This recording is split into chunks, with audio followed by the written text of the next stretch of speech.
او دغه څو شعرونه نور چې میس کې پکې درس سیوا کېدو له یو ټپکه وه میس کې پکې درس سیوا کېدو له یو ټپکه وه او زه به درته غوږ یم د خپل ستړي ژوند کیسه کوه او چاته هم د سوال د قبلېدلو وخت معلوم نه دی او غواړه مې د خدای نه دعاګانې روزانه کوه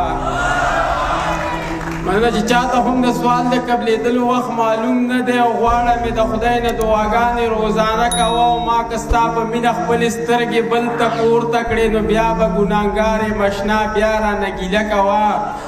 او کوم ځای کې چې ما ورته اظهار د مینې کړی و ستړی چې د ژوند شي نو هلته کې دمه کوه او زه به ورته جان هر وخت ستا په خوا کې نه یم او کله کله خیر دی په یادونو ګزاره کوه څوک په شهرت څوک په شهوت څوک په روپو پسې دي څوک په شهرت څوک په شهوت څوک په روپو پسې دي او څوک د بنګلو موټرو زیار له په کرسو پسې دي او ډېرو بې ننګو جنازه د پښتو ویستله او بلا بې ننګه د پښتو په قتلېدو پسې دي مننه چې ډېرو بې ننګو جنازه د پښتو ویستله او بلا بې ننګه د پښتو په قتلېدو پسې دي او زه خو حیران د پښتنو د ړوند ضمیر کړمه چې څوک په لوټو پسې دي او څوک په لوپټو پسې دي مننه چې زه خو حیران د پښتنو د ړوند ضمیر کړمه چې څوک په لوټو پسې دي او څوک په لوپټو پسې دي او مونږ چې د چا نه د سنګرو د ساتو تمه کړه هغه ځوانان مې ټول د آیسو نشو پسې دي مننه چې مونږ چې د چا نه د سنګرو د ساتو تمه کړه هغه ځوانان مې ټول د آیسو نشو پسې دي او ته چې د چا په سر د چا نه ګیلمن وي مدام او تر هغه خلک ګوره په هغو پسې دي او دغه څو شعرونه نور چې بیا به مې مین کې ډېر نږدې مخې له مه راځه بیا به مې مین کې ډېر نږدې مخې له مه راځه او نور زما د زړه د دروازې مخې له مه راځه او وخت راباندې هسې نه د مینې تور راپورې کړي او دواړه به رسوا شو یار د شپې مخې له مه راځه مننه چې وخت راباندې هسې نه د مینې تور راپورې کړي دواړه به رسوا شو یار د شپې مخې له مه راځه او یاره چې په وخت د زنکدن کې راته نه کښېنې نو بیا زما د کټ د جنازې مخې له مه راځه او پرېږده چې نن سم په لپو لپو باندې وسکم او یه د جانان غمه د کاسې مخې له مه راځه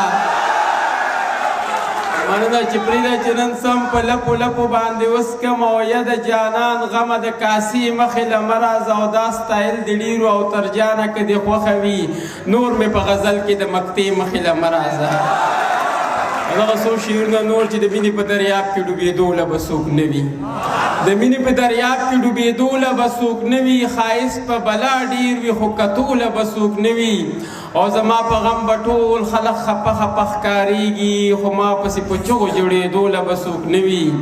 او مونږ هسې په مانځه کې د سپرلو سوالونه وکړل ګلونه په اوربل کې ایښودو له به څوک نه وي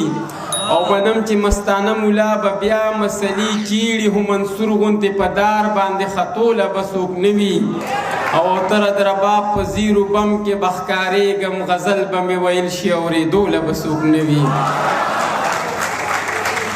او دغه څو شعرونه نور چې داسې به ښه وفادار نه مومي داسې به ښه وفادار نه مومي او بل به زما په شانتې یار نه مومي او د جوړولو به د ډېر خلک وي خو د خپل غم به څو غمخوار نه مومي او یاره چې ما دې څنګه خیال ساتلو نو داسې به بل څوک تابعدار نه مومي او زړونه به ډېر تا ازار کړي وي خو د دې ازاره به بازار نه مومي مننه زړونه به ډېر تا ازار کړي وي خو د دې ازاره به بازار نه مومي او د خپل غرور په دریاب مه ګډېږه د وخت پیرغونه بیا به لار نه مومي او ټیک ته چې زه به هم اوتر یم خو ته به هم ګورې قرار نه مومي او دغه څو شعرونه اخري چې په ښار کې مو ژوند تېر که په سپرلو پسې ړانده شو په ښار کې مو ژوند تېر که په سپرلو پسې ړانده شو د سرو ګلونو مخ ته په کتو پسې ړانده شو یو شور دی یو غوغا د هر خوا دوړې دي لوګي دي د زرکو د تنظرو په نغمو پسې ړانده شو مننه چې یو شور دی یو غوغا د هر خوا دوړې دي لوګي دي د زرکو د تنظرو په نغمو پسې ړانده شو نیستی راله پنډونه د غمونو په سر کړي اختر دینه مو نشته خوشحالو پسې ړانده شو او تراخه د نفرتونو مو د ستړي ژوند خوراک دی نهر د محبت یو په خوږو پسې ړانده شو او خپل عکس چې پکې سم د آینې په شانتي وي نو وبهیږي چې د سواد د سیند اوبو پسې ړانده شو